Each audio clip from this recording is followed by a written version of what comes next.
Hello everyone and welcome back to another video.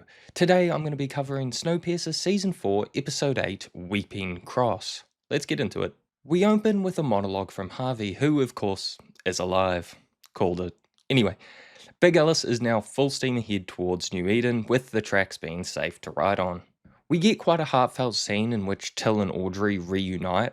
At first I didn't really like this part, but they revisit it throughout the episode and I grew to really like the scenes that were shared by these two.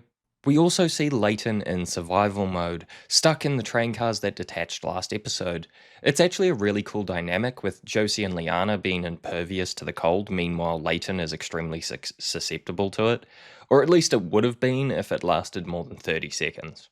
Because out of bloody nowhere, the main man, the top G, the man, the myth, the legend, Roach is here. I'll forgive the wasted potential of that dynamic in exchange for Roach back.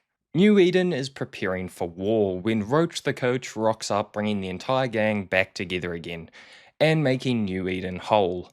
However, he's about to tell a story and everyone is bloody interrupting him.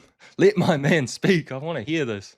A large part of this episode is just people catching up. This made for a relatively light middle section, but I enjoyed most of this. Till and Audrey, Leighton and Till, the cold people, and of course, a massive piss-up. Although it bordered on filler, I still found it quite fun to watch. It only got better when Ruth asked Roach to tell his story to everyone.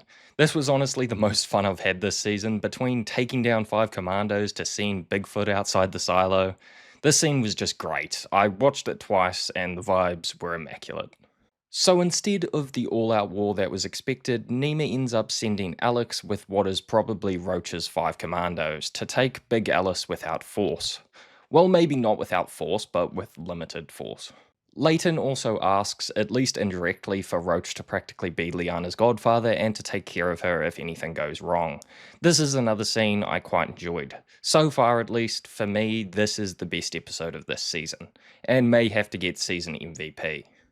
We end this episode with a gun pointed to Alex's head, both metaphorically in regards to risk to Melanie's life, and quite literally as well. Obviously, I really enjoyed this episode. I think it brought so much more into this story.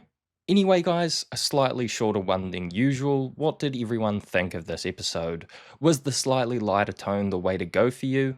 Anyway, thank you for watching and I'll see you in the next one. Bye.